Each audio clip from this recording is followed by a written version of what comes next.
안녕하세요. 조영미 목사입니다. 오늘 또 설교 후에 함께 해주신 우리 모든 성도님들 반갑습니다. 감사합니다. 우리 잠깐 서로에게 인사할까요? 네, 우리 사랑하고 축복합니다. 또 우리 댓글로도 서로에게 인사하겠습니다. 사랑하고 축복합니다.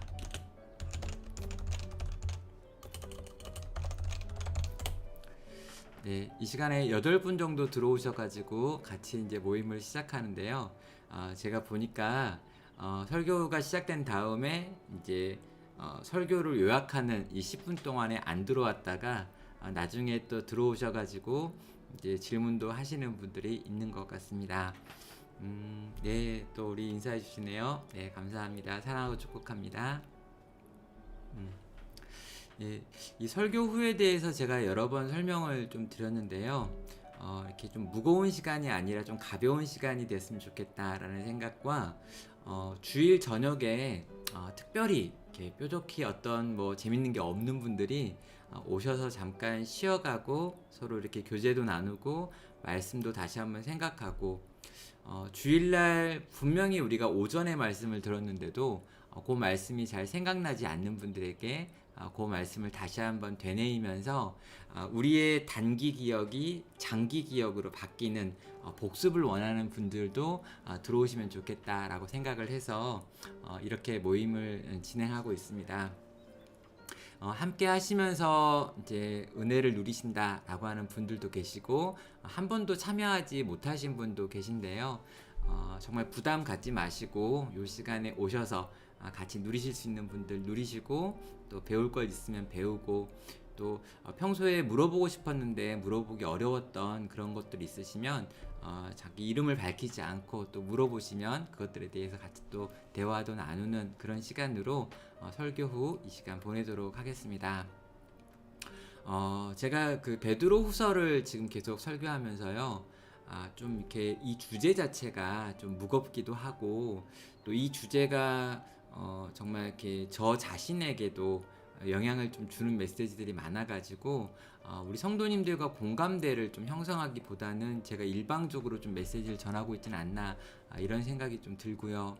또 오늘 같은 경우에도 갑작스럽게 전체 이제 비대면으로 바뀐 다음에 거기에 그래도 한 30명 정도 계실 때 분위기와 예배를 진행하는 예배 진행 요원들만 있을 때의 분위기가 또 많이 다릅니다. 그래서 아이고 참 이런 분위기가 또 달라지는 거, 또 이럴 때 내가 어디를 봐야 되는가 이런 것들이 또 낯설게 느껴지고 하루하루 좀 이렇게 예측할 수 없는 시간들을 보내고 계신데요. 우리 성도님들에게 조금 더 위로가 되는 메시지를 좀 들려드렸으면 좋겠는데 베드로 이 후서는 좀 이렇게 더 강하게 도전을 하는 메시지지 좀 위로가 좀 적은 약간 베드로 스타일의 메시지가 아닌가 이런 생각도 들어서 죄송한 마음이 있습니다. 아무튼 그래도 일단 시작을 했고요. 이만큼 왔으니까 조금 더 진행하고 아마 이번 주와 다음 주 2주 정도면 베드로 후서도 마무리될 것 같습니다. 오늘 우리가 나눴던 말씀 잠깐 또 보도록 하겠습니다. 조영민의 설교 후 종말을 확신하라 라고 하는 제목으로 같이 말씀 나눴고요. 베드로 후서 3장 1절로 7절에 있는 말씀 같이 살펴봤습니다. 맨 앞부분 시작하면서 이 기준이 흔들리면 어떤 일이 벌어지나 라고 이야기했는데요. 결국 바람이 불고 결국 이렇게 홍수가 나면 무너질 수밖에 없는 구조물이다 라고 이야기하며 기초공사가 중요하다라는 걸 말씀드렸죠. 그리고 그리스도인들은 이 기초가 하나님의 말씀 위에 있어야 되는데 오늘날 이 시대에 특별히 한국에 있는 교회들과 또 우리들도 이 말씀에 기초하지 못한 채로 신앙을 형성한 경우들이 있다라고 말씀을 드렸고요. 어쩌면 코로나 시기라고 하는 이런 시기를 경험하면서 이런 위기의 때 한국 교회가 잘 대처하지 못하는 가장 큰 이유가 어쩌면 이 기초에 있어서 다 잘못된 기초가 약하거나 또는 잘못된 상태로 그 위에 높은 또 큰 건물을 지었기 때문이 아닌가라는 생각을 했습니다. 기초가 흔들리는 것이 문제라면, 기초가 잘못되어 있는 게 문제라면 우리는 이 기초의 부분을 다시 점검을 해야 되는데요. 그것이 힘들고 어려운 작업이라 할지라도 우리가 반드시 해야 되는 것이기에 이 기초를 다시 점검하고 이 기초에 뭐가 있어야 되는지 같이 좀 살펴봐야 할 것 같습니다. 그러면서 우리 이제 이 1절부터 2절에 있는 내용을 밝히면서 이 베드로가 이 편지를 쓴 이유를 좀 설명을 합니다. 그래서 내가 이 첫 번째 편지 베드로 전서와 두 번째 편지 베드로 후서 이 두 편지를 쓴 목적이 뭔지를 설명하는데요. 너희를 일깨워 생각나게 하고 너희로 하여금 기억나게 하려고 이 편지를 썼다라고 말합니다. 그런데 생각나게 하는 것도 말씀이고요. 기억나게 하는 것도 말씀입니다. 그리고 이 성경 전체 신구약 성경에 대해서 언급을 하는데요. 특별히 베드로가 요 책 안에서는 베드로 전후서 안에서는 종말에 대한 하나님의 말씀을 생각나고 기억해야 한다라고 하는 방식으로 그걸 위해서 내가 이 편지를 썼다라고 밝히는 것을 보게 됩니다. 일깨워 생각나게 한다라고 하는 말은 기본적으로 지금 이 편지를 받는 대상들이 잠들어 있다라고 하는 걸 전제하죠. 지금 잠들어 버렸거나 잠이 들려고 하는 상태이기 때문에 흔들어서 깨워서라도 하나님의 말씀을 생각나게 만들려고 이 편지를 썼다. 그리고 기억나게라는 표현도 쓰고 있는데요. 지금 성도들이 잊어가고 있다는 거예요. 그래서 성도들이 반드시 기억해야 될 그 하나님의 말씀과 종말에 대한 말씀을 지금 망각하고 있기 때문에 이 편지를 써서 너희로 기억하게 만들려고 내가 이 편지를 썼다라고 밝히고 있습니다. 하나님의 말씀이 너무나 중요한데 이 말씀을 잠들어서 잊어버리거나 또는 지금 망각하여 잃어버리고 있는 일들이 교회 안에 일어나는 걸 보고 베드로가 자기의 마지막 생명으로 이 두 개의 편지를 썼다는 거죠. 만약 이 일이 일어나지 않았더라면 베드로는 편지를 한 통도 쓰지 않았을 수도 있고요. 우리가 베드로가 쓴 편지를 읽어볼 수 없었을 수도 있겠다라는 생각을 하게 됩니다. 그만큼이나 베드로에게 하나님의 말씀을 성도가 기억하는 것, 이건 중요한 것이었다라고도 생각을 할 수 있겠죠. 결론은 종말에 대한 하나님의 말씀을 너희는 믿어야 한다라고 하는 걸 말하려고 1절과 2절에서 강조하고 있습니다. 자, 그러면요. 3절과 4절은 어떤 내용이 있을까요? 거기 보면 이 거짓 선생들이 종말이 아직도 있다라고 생각하는 사람들과 그들의 주장 또 그들의 삶의 방식을 보면서 조롱했다라고 이야기합니다. 그리고 그렇게 조롱하는 자들, 그 거짓 선생들의 논리가 3절과 4절에 나오죠. 이 조롱하는 자들이 와서 종말에 대해서 믿고 따르는 자들을 조롱하는 태도를 보이고 있고요. 또 그들이 하고 있는 말은 두 가지인데요. 강림에 대한 약속이 어디 있느냐라고 이야기하는 것과 또 만물은 그냥 처음 창조되었을 때부터 그냥 존재하는 것이다 라고 하는 말을 하고 있습니다. 강림에 대한 약속이 있는데도 불구하고 예수 그리스도께서 친히 하신 이 예수님의 재림에 대한 이야기와 제자들이 한 이야기, 선지자들이 했던 이야기들이 예수님의 재림과 관련해서만 23구절 이렇게 있는데도 그런 구절들이 다 없는 것처럼 생각하고 그들은 아주 강하게 재림이라는 건 없다라고 하는 것을 이렇게 선포하고 선언했다는 거죠. 그런 사람들에게 왜 교회가 넘어가고 성도가 넘어가는 걸까요?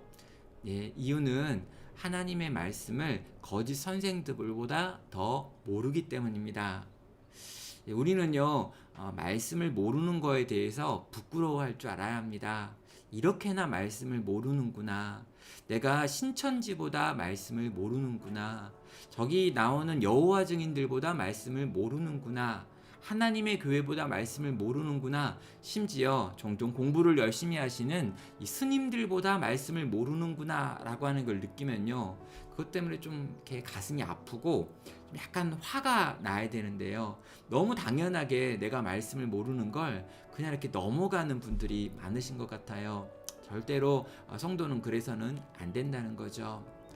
여러분, 거짓 선생들이 큰 소리로 당당하게 재림에 대해서 누가 이야기했느냐, 성경 어디에 그런 말이 있어? 라고 하면, 여러분 오늘 배우셨죠? 23구절이 있고 신구약에 펼쳐져 있고, 특별히 복음서 뒷부분에 예수님께서 다 자신의 재림과 종말에 대해서 말씀하셨습니다 라고 대답을 해주셔야 한다는 겁니다.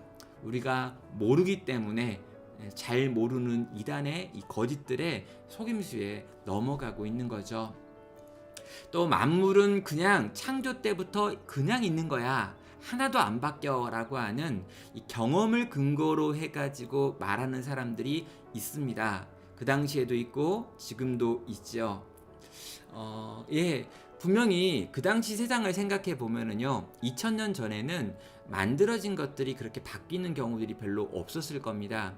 자연재해가 특별히 일어나지 않으면 이렇게 우리가 보는 이렇게 거대한 기간산업이나 토목공사 같은 게 일어나지 않았던 때이기 때문에 아마 10년 전에 있었던 것들이 10년 후에 있고, 또 100년을 그냥 그렇게 지나가는 일들이 많았을 거예요. 한 사람의 인생 속에서 무언가 크게 바뀌는 세상을 보지 못했던 그들에게 세상은 창조됐을 때부터 그냥 그대로 있는 거야 라고 하는 이 경험에 근거한 말은 굉장히 강력했을 겁니다. 종말이 있다라고 이야기하지만 막상 종말의 어떤 징조들이 보이지 않을 때 우리는 이런 경험론자들이 하는 말에 속아서 종말이 없는 거 아닐까? 재림은 없는 걸까? 라는 생각을 할 수도 있다는 거죠. 여러분, 이런 이야기들은요 2000년 전에도 있었고 또 18세기에도 있었습니다. 만물은 그냥 그대로 있는 거야, 이건 18세기 계몽주의자들이 했었던 이신론에서도 이미 있는 거죠. 하나님이 세상을 창조했을지는 몰라도 그분이 지금도 세상을 다스리고 통치하는 건 아니야. 그러니 우리가 우리의 이성을 가지고 지금부터 이 세상을 우리의 생각과 우리의 계획을 가지고 더 아름답게 만들어 가야 돼 라고 하는 생각은 있었습니다. 이게 경험론자들이 느끼는 것이고요. 그들이 보기에 세상이 종말이 온다, 이 땅이 그리스도의 재림으로 말미암아 심판을 받고 세상이 새로워진다 라고 하는 말을 믿기는 되게 어려웠을 겁니다. 결론을 요약하면 그들의 특징은 이거였죠. 말씀보다 자기가 경험한 것들이 더 중요한 사람들입니다.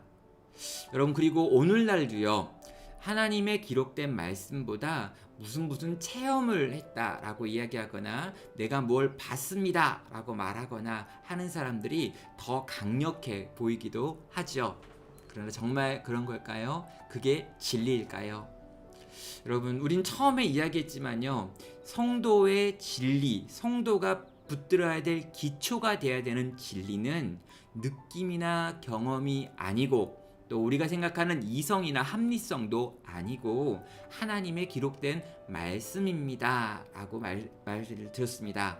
그리고 동일하게 말하죠. 종말이 있다는 것은 우리의 경험의 세계에서 나오는 것이 아니라 하나님의 말씀이 있다라고 가르치기 때문이다 라는 것입니다. 그래서요, 5절부터 7절에 있는 부분 가면은요, 베드로가 하는 반론의 내용들이 나와 있습니다.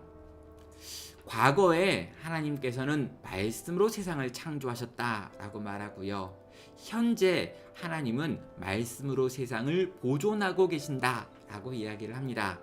그리고 하나님께서 창조하셨고 하나님께서 보존하고 계시기 때문에 이것들을 말씀으로 그렇게 하고 계시기 때문에 하나님께서 때가 차서 말씀하시면 이 세상이 하나님의 심판을 받을 것이다 라고 이야기를 하는 거예요.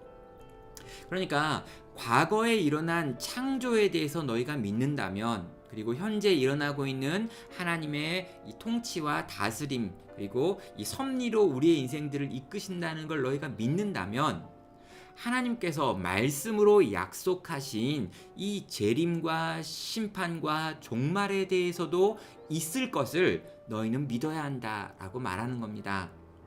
설교 시간에는 중간중간에 이렇게 이제 우리가 적용할 수 있는 적용을 좀 던지다 보니까요, 이런 부분에서 논리를 클리어하게 설명하기보다는 적용점들이 있다 보니까 좀 논리가 덜 선명했다면 이 시간을 통해서 이 논리를 기억하시고 생각하시면 좋겠습니다. 과거에 그랬고 현재도 그렇기에 미래도 그럴 것이라고 생각하는 것이 당연하지 않느냐. 말씀은 그렇게 말했기에 그 말씀대로 된다라는 겁니다. 결론을 맺을까요? 네, 말씀이 기준입니다. 그리고 그 말씀이 종말이 있다라고 말하고 있습니다. 그렇다면 종말은 우리의 느낌과 상관없이, 우리의 경험과 상관없이 반드시 있는 것입니다. 그때 죄가 사해질 것이고요. 또 죄인들이 심판을 당할 것이고요. 하나님의 말씀하신 종말이 없다고 생각하면서 이 땅에서 막 살았던 모든 인생들도 이 심판과 판결을 받게 될 것입니다. 그러니 이 종말을 염두에 두고 오늘 우리에게 주어진 삶 속에서 하나님을 아는 지식에서 계속해서 자라가시고요. 또 우리에게 있는 신적인 성품, 하나님께서 우리에게 허락하신 그 성품을 이루고 완성시키기 위해서 계속해서 애쓰시고요. 또 교회 공동체 안에서 그런 것들을 함께 만들어가는, 종말이 있음을 알기에 이 땅에서 다른 사람들과 다른 거룩한 삶을 살아가는 성도가 되라라고 이 베드로 후서를 통해 가지고 오늘 본문을 통해서 우리는 말씀을 나눴습니다. 네, 여기까지 한번 말씀을 나눠봤고요. 우리 잠깐 또 쉬어가는 시간을 가질까요? 네, 벌써 우리 17분이 오셔가지고요. 지금 같이 이렇게 영상을 또 보고 계십니다. 그런데 혹시 또 영상을 보시면서 또 이렇게 설교를 하나하나 좀 정리하면서 체계적으로 들으면서 생각나는 질문이 있거나 또 고민이 있거나 하시면요, 여러분 옆에 여기 실시간 주요 채팅창 있는데 그 채팅창에다가 글도 좀 남겨주시고요. 그냥 잠깐 이렇게 또 잠깐 여기까지 들은 내용들을 가지고 하고 싶은 말이 있으면 잠깐 1, 2, 3분 하면 좀 이렇게 자유롭게 대화를 해보실까요? 네. 제가 이 시간에 이렇게 혼자 떠들고 있습니다. 그렇죠. 그래서 혼자 있는 느낌이 되게 강하고요. 아, 외롭다 이런 생각이 들어요. 근데 여기 16분이 지금 동시 접속해가지고 같이 계신데, 여러분이 그렇게 함께하고 있다는 걸 좀 표현해 주시면 제가 또 힘을 내고 또 생각하고 고민한 것들을 나눌 수 있고 그런 것 같아요. 네. 제가 이렇게 말씀하는 동안에도 몇 분이 또 나가시고 그러셨네요. 제가 이렇게 여러분의 답변이 없고 질문이 없고 해도 당황하지 않기로 했습니다. 그리고 제가 말을 안 하고 있는 시간을 여러분 당황해 하지 않으셔도 괜찮을 것 같아요. 그래서 서로 당황하지 않고 이 시간은 정말 편한 시간으로 생각하고 고민하고 생각하는 걸 나누고 또 말씀에 대해서 제가 들려주고 싶은 이야기도 나누는 그런 걸로 이해하면 좋겠습니다. 네, 편하게 질문해 주십시오. 질문 받고 있습니다. 여러분 질문하시는 동안 제가 조금 더 부연 설명을 하자면은요, 제가 이제 베드로 전후서를 이렇게 공부하면서 이 베드로에 대해서 좀 많이 생각하게 됩니다. 정말 하나님에 대해서 또 예수님과 함께했던 기억과 추억이 너무 많은 사람이고요. 또 이적과 표적을 일으켰던 때도 많습니다. 거기다가 한 번 설교를 해가지고 이 3,000명이 회심하는 걸 경험하는 건요, 굉장히 드문 일인 거고 아마 그 고대 사회 속에서는 처음 있었던 일일 거예요. 그리고 변화산에서 예수님의 변화된 모습을 봤다거나 부활하신 예수님을 직접 목격한 것들, 그리고 승천하시는 예수님을 눈으로 본 것들 생각하면요, 베드로는 간증이라고 할 것들을 하려면 엄청 많이 할 수 있습니다. 그런데 이 베드로가 딱 하나, 이 마지막 남겨지는 성경에 들어가는 이 베드로 전후서라고 하는 편지를 쓰는 이유가 기록된 하나님의 말씀, 이 말씀을 너희가 붙들어 갈 거고 네가 이 말씀의 기초 위에 서고 절대로 여기서 흔들리지 말았으면 좋겠다라고 하는 이런 부분들은요, 저에겐 되게 도전이 됐습니다. 하나님에 대해서 많이 경험했지만 이 경험을 중심으로 경험 위에다가 신앙을 쌓지 않겠다는 거예요. 가장 놀라운 걸 많이 경험했지만 이 경험을 기초로 한 신앙은 견고하지 못하고 시기가 지나서 이 경험으로부터 멀어지면 어느 때부턴가 더 이상 자기를 지켜줄 수 있는 신앙이 될 수 없다 된다라는 겁니다. 그래서 아마도 이 베드로는 이 사도들이 다 죽고 예수님을 직접 만났던 사람들이 이제 없는 요 시대를 준비하면서 어떤 종류의 경험을 의지하지 말고 이미 사도들과 선지자들을 통해서 주어진 하나님의 말씀을 좀 이렇게 붙들어야 된다라고 하는 요거를 좀 여러분 더 기억하시고 생각하라고 베드로는 두 편의 편지만 남긴 게 아닐까라고 생각을 하고요. 그러다 보니까 더 감동이 있었던 것 같습니다. 네, 우리 예쁜 질문들이 들어오고 있습니다. 네, 첫 번째 질문 보니까요. 네, 질문들 들어와서 이제 질문들 하나하나 좀 해결하고 나누는 시간 갖도록 하겠습니다.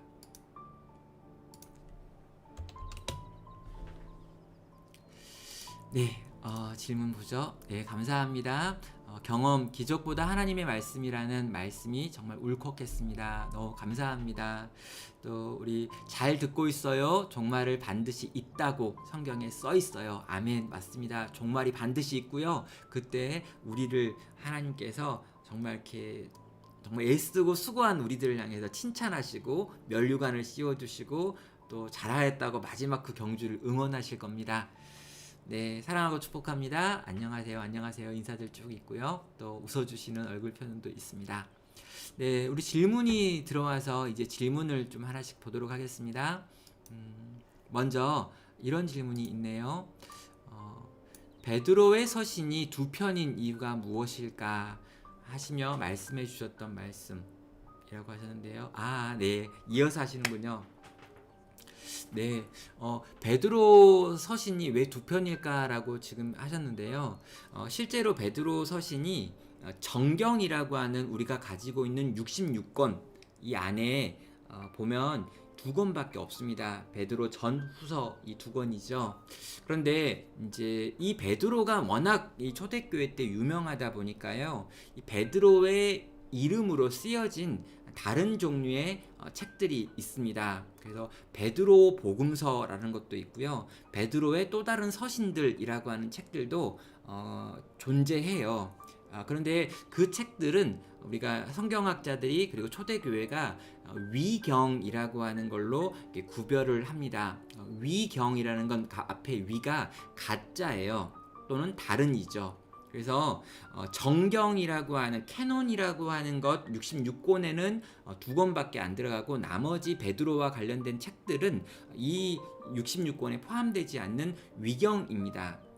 왜 이렇게 위경이라고 하냐면요, 그 당시 베드로가 너무 유명하니까 그 유명세를 등에 업고 성경과 비슷한 문체를 가지고 글을 쓰는 사람들이 있었고 그런 책들이 돌아다녔습니다.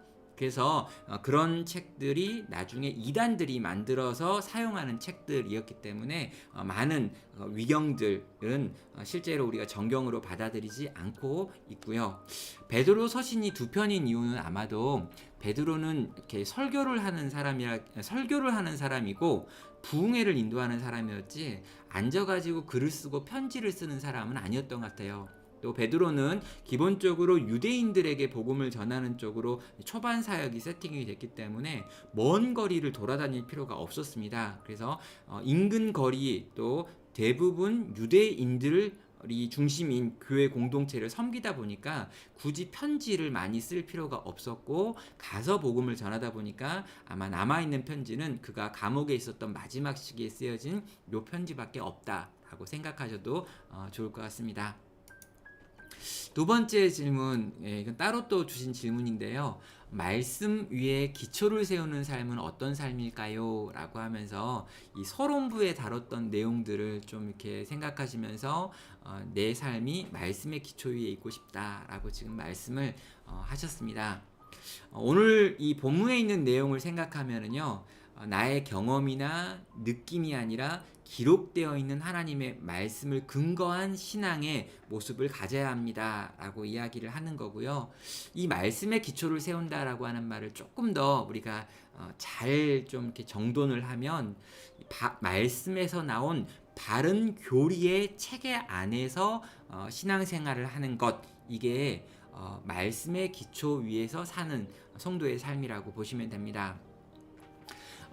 시편 1편을 보시면은요, 복 있는 사람은 이라는 말로 시작해가지고 여호와의 말씀을 주야로 묵상하는 사람이 복 있는 사람이다 라고 이야기합니다.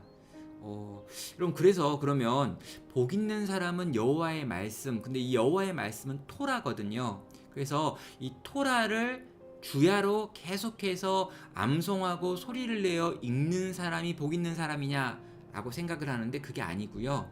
이 토라라고 하는 것이 이 성경, 그 당시에 있었던 모세오경이라고 하는 것이 가지고 있는 성경적인 사고 방식이라는 것을 가지고 주야로 묵상하며 살아가는 사람이 바로 복 있는 사람이고, 성경이 말하는 이 성숙한 성도다라는 거죠. 그래서 이 말씀의 기초를 세우는 삶이라고 하는 건요, 성경적인 사고가 내게 이렇게 준비가 돼 있어 가지고요, 내가 만나는 모든 상황 속에서 그 성경적 사고를 대입하여 살아갈 수 있는 사람이라고 생각하시면 좋겠습니다. 근데 말씀이라고 말하면서 수없이 많은 말씀을 암송했는데 이 말씀이 요구하는 것이 무엇인지 잘 모르는, 그러니까 정리되지 않은 분들이 너무 많은 거고, 잘못 정리하는 걸 이단이라고 말하는 거예요. 그래서 말씀의 기초 위에 사는 사람은 그런 사람이다 라고 한번 정리를 해보시면 좋겠습니다. 두 번째 질문도 같이 풀어보고요, 중간에 하셨던 질문들 또 같이 한번 보겠습니다. 두 번째로 제게 미리 남겨주신 질문은 요건데요, 수년 동안 신앙생활을 해왔지만 스스로의 신앙생활이 풍성하지 않다고 느껴진다면 어떻게 해야 됩니까? 라고 하는 질문입니다.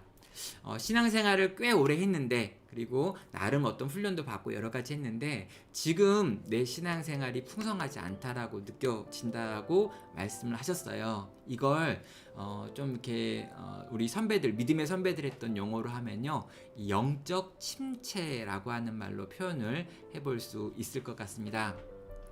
그래서 제가 이 질문을 미리 받고요, 이 질문에 대해서 이 책을 좀 찾아서 이 질문을 하셨던 분에게 들려주고 싶은 말을 좀 이렇게 찾아봤습니다. 이 책은 영적 침체를 극복하라 라고 하는 책이고요, 제가 좋아하는 존 파이퍼 목사님께서 쓰신 책입니다. 이 책의 한 챕터에 영적 침체에 빠져 있는 당신에게 라고 하는 내용이 있어요. 그리고 그에게 하는 4가지 조언도 있습니다. 자, 첫 번째는요, 나는 당신을 사랑합니다. 당신이 이 문제로 고민할 때 외면하지 않겠습니다 라고 말씀을 드리고 싶습니다. 네, 당신이 영적 침체에 빠졌다는 걸 제가 알았고요, 저는 그걸 이상하고 나쁘다, 잘못됐다고 말하는 게 아니라 당신을 외면하지 않고 그 고민을 듣겠습니다 라고 말합니다. 그리고 두 번째로요, 이제 당신의 믿음을 보지 마십시오. 대신에 그리스도께 관심을 집중하십시오.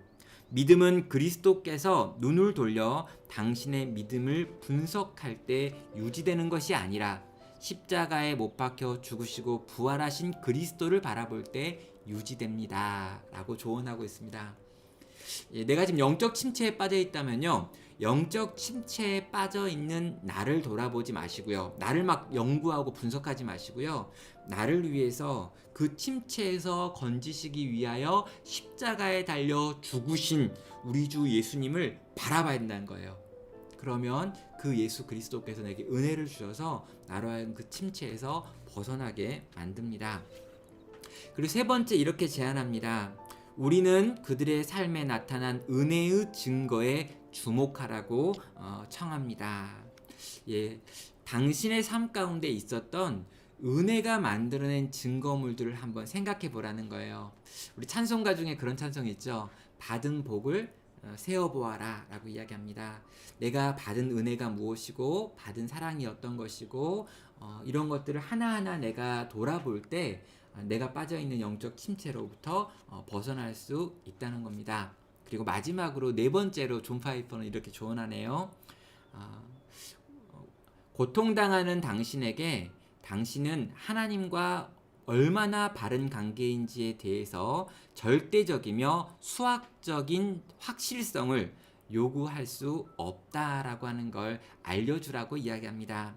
이게 무슨 말인지 제가 보니까요.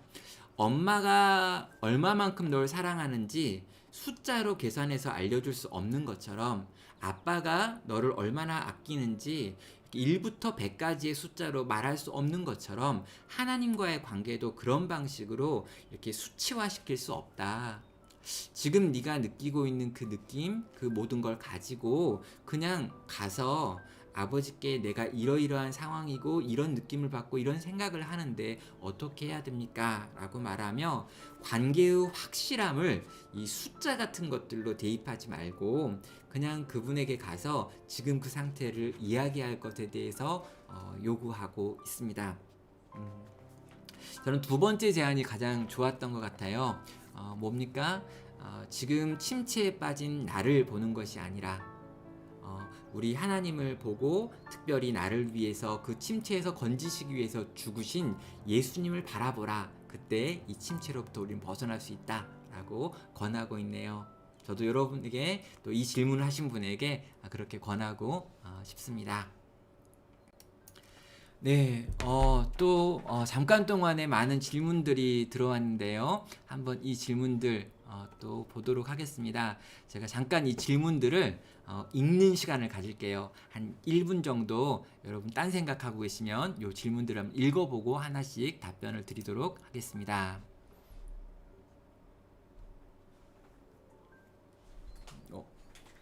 아유, 모기가 있네요. 네, 모기는 잡아야 합니다. 네.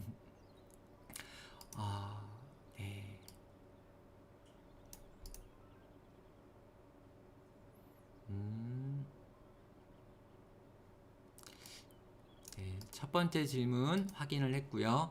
네, 이단을 만나면 피하라고 들어왔는데 어떻게 해야 되는지에 대한 질문 정리를 했고요. 두 번째 질문도 확인하겠습니다.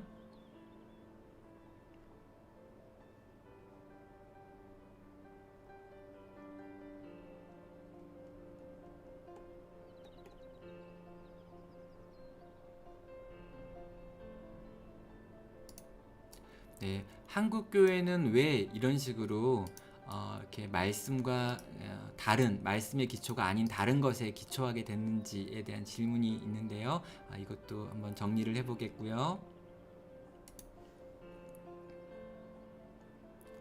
네, 받으신 도전에 대한 것도 감사합니다. 그 도전도 같이 한번 살펴보겠습니다.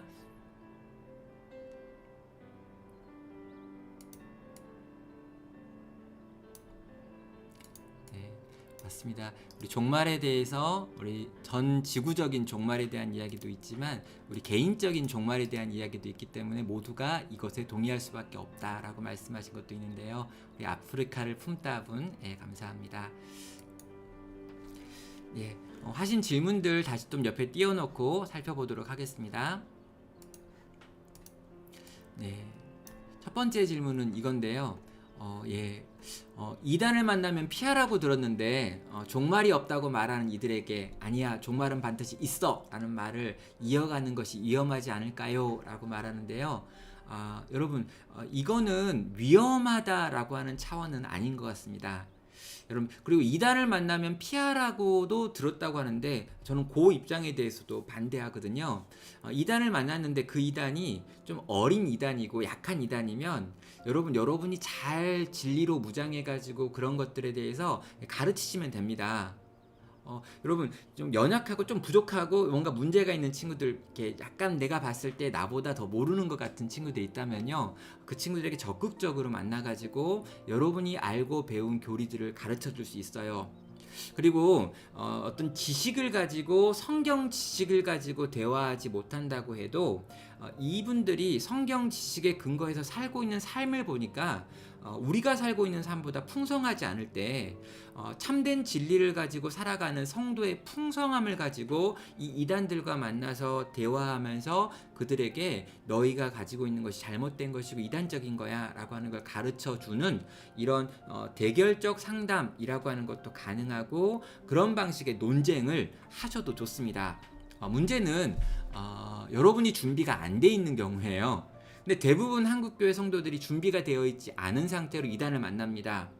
그럼 이단은요 가지고 있는 성경에 관련된 몇 가지 지식을 가지고 잘 조합해 가지고 뭐 6주 훈련 이렇게 해 가지고 아침부터까지 계속 들어 가지고 그걸 가지고 체계를 만들어 놔요. 그래서 일반적인 한국 교회를 그냥 일반적으로 다녔던 분들은 절대로 이단과 만나서 논쟁을 해서 이길 가능성이 제로입니다. 성경 통독을 내가 많이 했다. 1년에 2번씩 성경을 꼬박꼬박 읽어왔다. 라고 하는 걸로 이단과 싸워 이길 수 없어요. 반면에요. 이단과 싸워서 나눔교회 성도들 중에 일부는 이길 수 있습니다. 왜 이길 수 있냐면요. 그 풍삼기 정도를 마치신 우리 성도님들은 우리가 가지고 있는 믿음이 어떠한 체계 안에 있는지에 대해서 그림 하나로 설명할 수 있어요. 맞죠?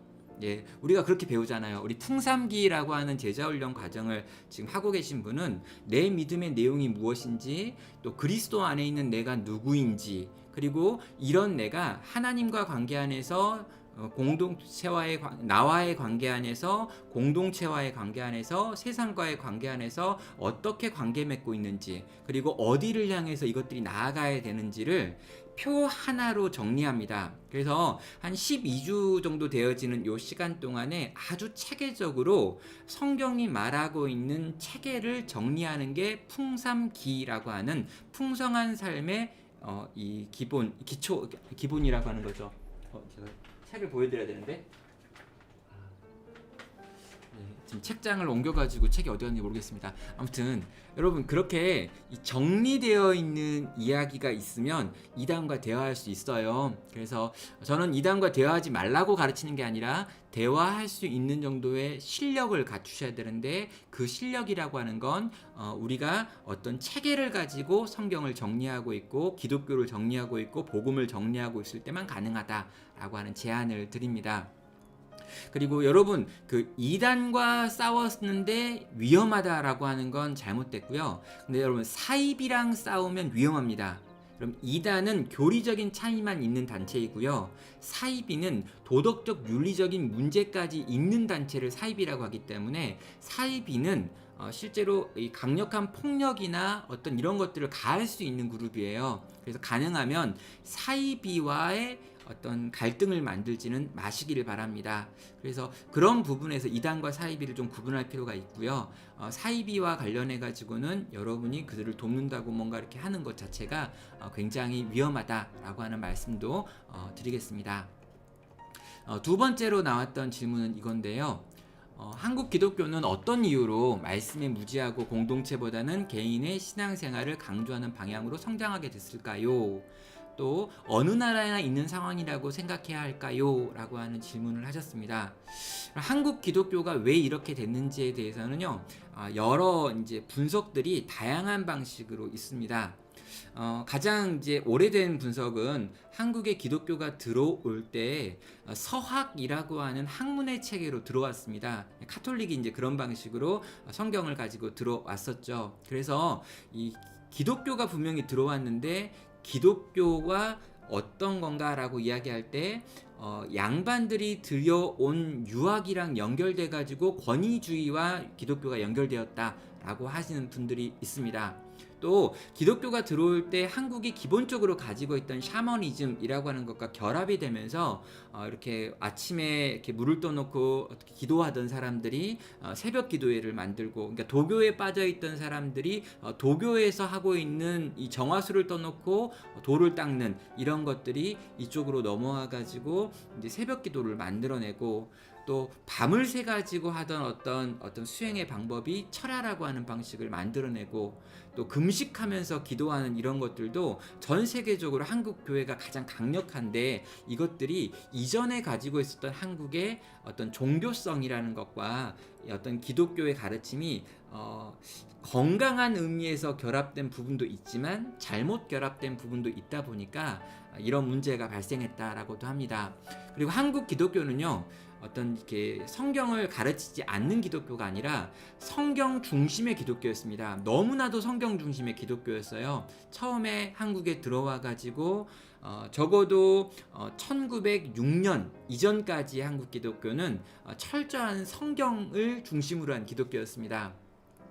그런데 이제 1906년도에 평양 대부흥이라고 하는 이제 어떤 영적 대각성 운동이 일어났고요. 그리고 그 운동 자체도 기도회로 모인 게 아니라 사경회로 모였는데, 사경회로 모여서 말씀을 듣고 그 말씀을 듣고 기도하는 가운데 어떤 불의 체험, 아주 큰 어떤 영적인 현상이 일어났고, 그 영적인 현상의 결과로 이제 성도들이 아주 급격하게 느는 현상이 일어났습니다.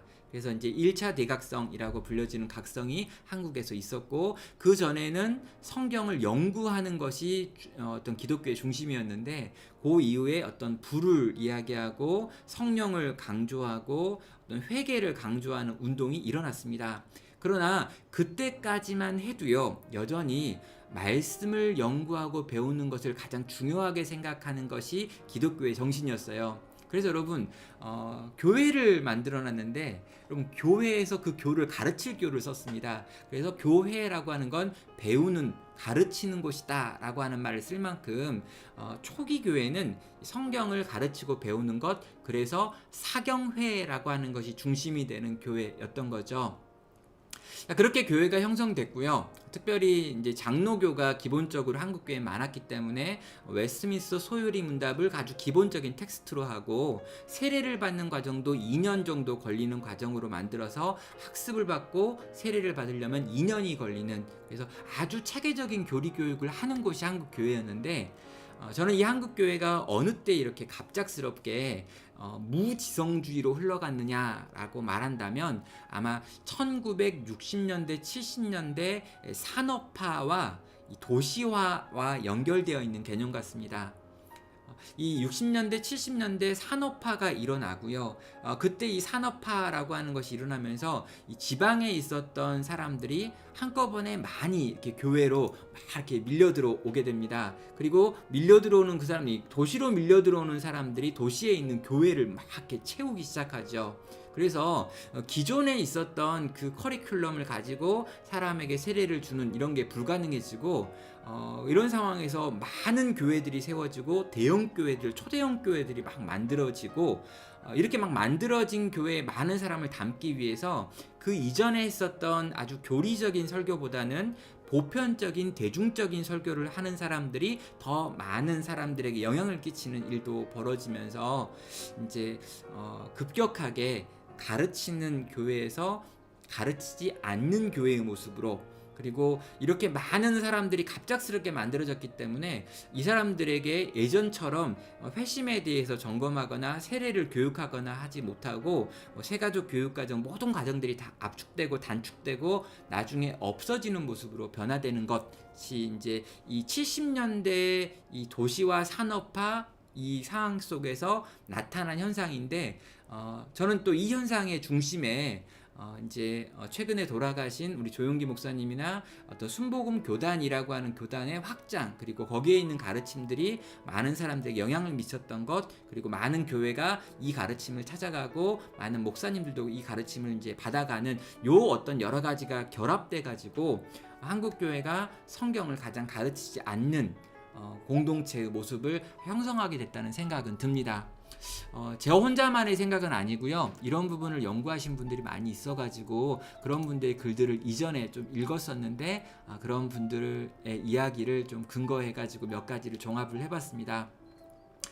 한국 교회가 가지고 있는 굉장히 강점들이 많습니다. 뜨거움 강점이고요. 기도를 많이 하는 것, 또 성령에게 민감하는 것, 또 그 뜨거움에서 적극적으로 봉사하고 섬기는 것. 그런데 그런 것들이 이 진리라고 하는 하나님의 말씀의 기초에서 벗어나 버린 열정들이어 가지고, 어찌 보면 지금 한국 교회가 가장 빨리 성장한 것만큼이나 가장 빨리 몰락하고 있는 모습으로 지금 좀 드러나고 있지는 않은가라는 생각도 하고요.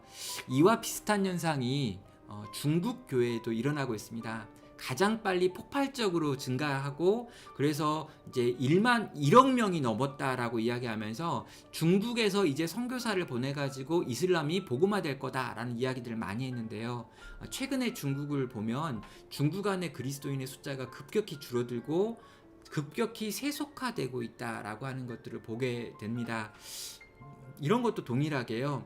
아주 열정적이고 열심히 있었지만 그들이 하나님의 말씀에 기초해 가지고 신앙을 형성하지 못했기 때문에 이단들도 많고 또 급격하게 세속화되는 모습으로 빨리 부흥한 만큼 빨리 사라지는 모습을 보이는데, 한국 교회도 빨리 부흥한 만큼 빨리 사라지는 모습을 지금 비슷하게 보여주는 것 같습니다. 안타깝지만 어떻게 할까요? 네, 저는 지금이라도 우리의 기초를 돌아보고 기초를 다시 쌓는 것들을 좀 시행해야 되지 않나라는 생각을 하게 됩니다.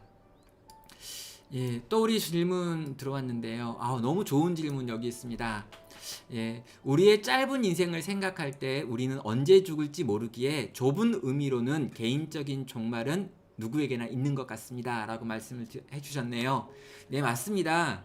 전 우주적인 종말이 성경이 말하는 종말이죠. 그러나 우리는 유한한 생명을 가지고 있기 때문에 모두가 다 이 종말을 염두에 두고 삽니다. 그래서 우리는 우리의 주변에 있는 성도의 죽음을 바라보면서 나의 죽음을 생각하고요. 또 믿지 않는 자의 죽음을 그 장례식에 가가지고 경험하면서 모든 인간들은 죽는구나. 그리고 우리 엄청나게 부자가 죽어 관에 묻히는 또 들어가는 이런 걸 보면서 부자도 죽는구나. 또 권력자들도 죽는 걸 보면서 저런 권력이 있어도 결국에 죽는구나.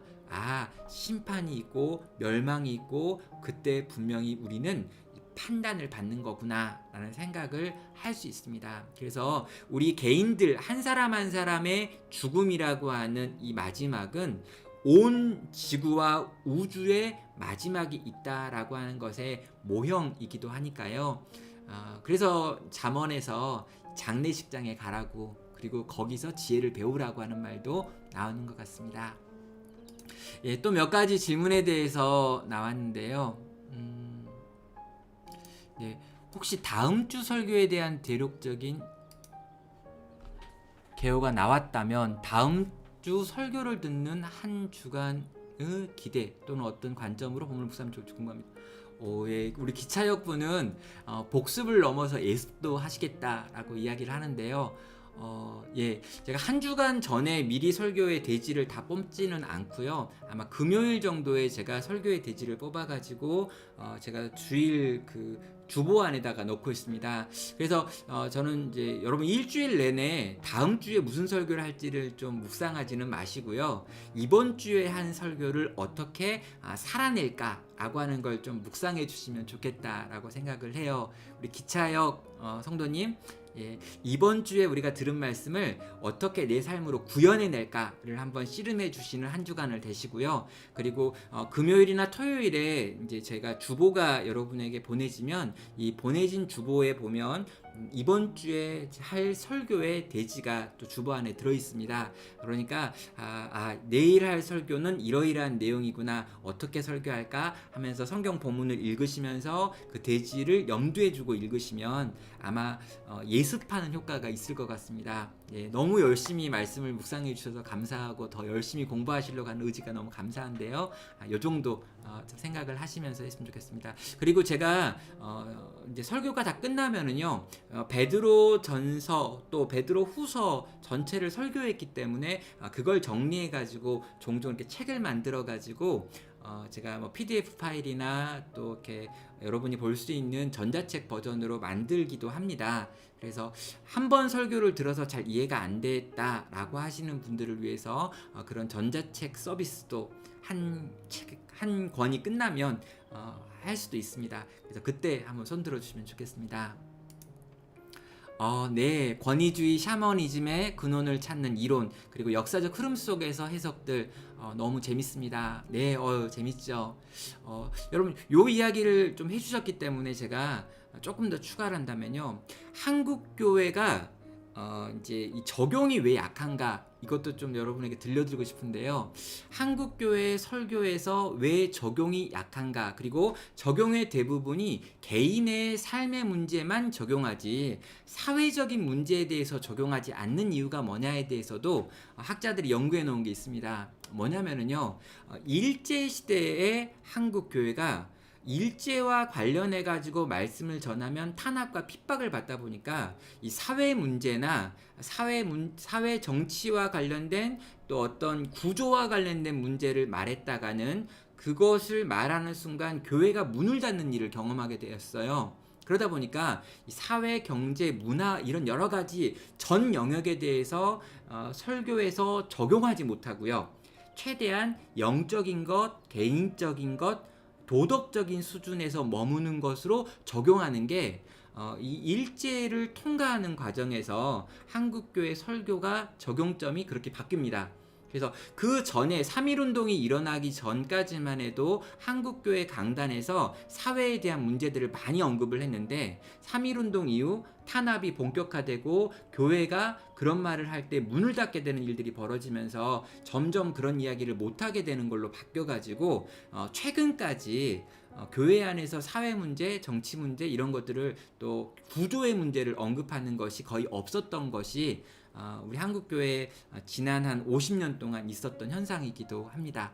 네, 그렇습니다. 네, 이런 정도 이야기하고요. 또 우리 아프리카를 품다라고 하는 분이 하신 질문이 있습니다. 제가 잠깐 읽어보고요. 또 이야기를 해보겠습니다.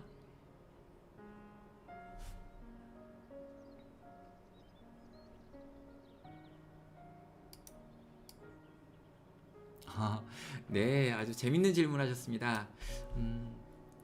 지금 신천지가 교회에 들어와 가지고 예배를 방해하거나 또 막 이렇게 어떤 논쟁을 벌이거나 이런 일들이 막 일어나니까 또 추수꾼이라고 해가지고 신천지에서 사람을 교회 안에 집어넣어 가지고 그 사람들을 끄집어내는 일들이 일어나니까 많은 교회들은 그 문 앞에다가 신천지 출입 금지라고 하는 걸 써서 붙이고 있습니다. 그런데 이분이 만났던 어떤 목사님은 우리가 더 영적으로 강력하기 때문에 우리가 더 잘 준비되어 있기 때문에 신천지가 들어와도 전혀 문제가 되지 않는다. 그래서 우리는 문 앞에다가 그런 거 붙이지 않는다라고 이야기를 합니다. 근데 저는 이제 이 목사님이 누군지 알 것 같아요. 그리고 이런 말씀을 하시는 분들도 있습니다. 그리고 이제 제가 이전에 섬겼던 우리 분당 우리 교회 같은 경우에도요, 신천지 환영합니다 이런 말을 이찬수 목사님 막 하셨어요. 신천지도 사랑합니다. 오셔서 자리에 앉으셔서 은혜 받으시고 복음을 받아들이시고 복음으로 변화되셔야 합니다. 이런 이야기를 설교 시간에 하신 적이 있습니다. 근데 이제 저는 개인적으로는요, 우리가 건강하지 않은 상태에서 또 대부분의 성도들이 신천지가 가지고 있는 그 논리와 싸워가지고 이길 만큼 준비가 되지 않은 상태에서 그렇게 이단을 막 교회 안에 초청한다거나 이단이랑 논쟁을 벌여보자 막 이런 식의 해서 더 이렇게 부딪히는 환경을 조성하는 건 좀 이렇게 그 목사님의 과한 행동이 아니신가라는 생각을 해요. 그리고 영적으로 뭔가 변화된다고 하고 전통적인 교회 안에 와서 추수꾼이 들어와 가지고 변화가 되는 경우가 없지는 않겠지만 이미 굉장히 많이 무장을 하고 오기 때문에 그런 분들이 일반적인 교회에 와서 추수꾼으로 앉아 있다가 회심해 가지고 그 교회 성도가 되는 경우는 거의 없고요. 그 반대의 경우가 되는 경우가 대부분입니다. 아주 이렇게 인천에 있는 10,000명이 넘는 굉장히 큰 교회가 있는데요. 거기 교회 목사님은 은사가 굉장히 강력해가지고 많은 사람들에게 막 이렇게 은사 집회를 하시는 그런 분이었습니다. 그분도 동일하게 신천지 하나도 안 무섭다라고 이야기하고요. 아주 강력하게 이제 이렇게 나는 우리 교회 영성이 너무 강력하고 성령이 너무 강력하고 진리가 충만하기 때문에 전혀 요동하지 않는다라고 하는 말들을 공공연하게 했었는데요. 신천지가 그 교회를 타켓으로 삼아가지고 15년 동안 작업을 했습니다. 그래서 그 교회 여전도사님, 여전도회 회장, 권사회장, 또 어떤 목사, 그리고 장로 해가지고요, 안수집사 해가지고 그 10,000명 정도 되는 교회에서 1,000명을 신천지로 한순간에 데리고 갔었던 일이 지금으로 한 8년 전에 실제 있었던 일입니다. 그러니까 여러분이 생각하는 것보다 이단은 훨씬 더 강력합니다. 그래서 저 개인적으로는요, 뭐 이단과 대화할 수도 있고 또 이단과 어떤 방식으로 다른 것들을 함께 할 수도 있습니다. 그러나 교회 안에 초청해 가지고 연약한 성도가 있는데도 함께 이런 식의 가치 있게 하는 것, 저는 허용할 수 없다고 생각하고요. 여러분이 이단을 좀 알아보겠다고 해가지고 이단 사이트에 들어가가지고 뭘 배우고 한번 봐보고 하자, 이러지도 말았으면 좋겠습니다. 가능하면 여러분에게 유익한 컨텐츠도 많은데 그 컨텐츠를 누리셨으면 좋겠고요. 이단과 관련된 연구는 좀 더 준비된 사람, 몇몇 훈련된 사람들이 하시고 그렇게 좀 나누는 걸로 하셨으면 좋겠다라고 생각을 합니다. 네, 저는 개인적으로 어느 나라보다 한국은 특별한 주님의 길을 걷고 있다라는 생각을 합니다. 성숙한 그리스도인이 되기를 소망하고 나눔교회에서 성경 공부하며 채워지는 말씀이 있어서 감사합니다 라고 또 우리 황윤미 지사님께서 말씀을 해주시고요. 우리 아프리카를 품다라는 분도 거기서 일본도 나오네요 라고 또 말씀을 해주시네요. 네, 아프리카를 품다, 네, 진짜를 연구하겠다라고 말씀해 주셔서 감사합니다. 네, 또 있습니다. 네. 네, 맞습니다. 산업화 단계에서 표준화, 대상화, 일제강점기에서 문을 닫았던 아픔들, 우리가 함께 기초부터 다시 쌓을 때 회복해 가실 우리 주님을 기대하게 됩니다. 네, 너무 감사한 말씀 너무 감사하고요. 네, 맞습니다. 우리가 기초가 무너져 있어서 그 기초 위에다가요, 약한 기초인데 건물을 너무 크게 올린 거예요. 너무 빨리 이렇게 교회를 막 세우고 사람들이 막 늘어나 버린 겁니다. 그러다 보니까 연약한 기초 위에 무거운 건물이 올라온 거고, 그 건물이 지탱하기 어려워하다가 어쩌면 이 코로나라고 하는 이 폭풍, 이 코로나라고 하는 이 홍수를 경험할 때 많이 무너진 것으로 지금 드러난 거죠. 근데 이 시기에 서구 기독교는요, 더 견고해지고 더 많은 사람들에게 힘을 얻고 더 많은 영향력을 끼치고 있다고 하는데, 한국 기독교가 유독 이 코로나 시기를 지나가면서 약해진다라고 하는 것들을 다른 나라들의 통계를 보면서 더 이렇게 확인하게 되는 것 같아요. 그래서 이 코로나로 지금 무너지고 어찌 보면 이 건물이 허물어지고 성도들이 많이 떠나가는 걸 경험하는 요 시기에 우리는 여호와께로 돌아가는, 정말 제대로 돌아가는 계기가 되지 않겠나라고 생각을 하게 됩니다. 이 시기에 저도 더 열심히 좀 공부를 하고요. 우리 성도님과 함께 뭘 할지도 좀 생각을 하고요. 좀 더 기도하면서 나눔교회가 나아가야 될 다음 이야기를 만들어 가도록 노력하고 애쓰도록 하겠습니다. 네, 여기까지 한번 이야기를 했고요. 시간을 너무 많이 썼네요. 1시간이나 이야기했는데, 여러분 이렇게 여러분이 또 적극적으로 참여해 주시고 또 말씀을 해 주시니까 저도 즐겁게 제가 평소에 생각하고 있는 이야기들을 좀 나눴습니다. 여러분이 이렇게 물어본 질문에 실시간으로 답변하다 보니까 좀 이렇게 근거들을 좀 막 제공하고, 어떤 책에서 내가 본 겁니다, 어떤 자료들이 있습니다, 이런 것들을 막 이렇게 보여주면 더 재밌을 텐데 그렇게 하지는 못했어요.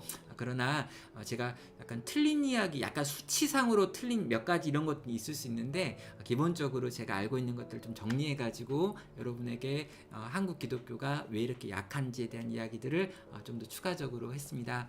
그럼에도 불구하고요, 하나님께서 우리를 사랑하시기 때문에 우리를 깨닫게 하신다고 생각하고요, 깨닫게 하셨기 때문에 우리가 지금 돌이키면 또다시 회복되어서 더 견고하게 다시 쌓아갈 수 있다라고 믿습니다. 그리고 우리 성도님들과 그 길을 같이 갔으면 좋겠고요.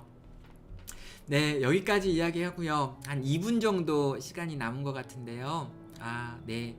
잠깐 서로 이렇게 또 우리 인사해야지요. 새롭게 주일을 시작했습니다. 더 멋지게 한 주 살겠습니다. 그런 의미에서 우리 서로가 서로에게, 우리 실시간으로 들어와 계신 분들에게 또 잠깐 인사하는 시간 갖도록 하겠습니다. 여러분 1분간 시간을 드릴 테니까요, 여러분 서로에게 인사 나누도록 하겠습니다. 여러분 사랑하고 축복합니다. 말씀 안에서 견고하게 함께 세워지면 좋겠습니다. 화이팅!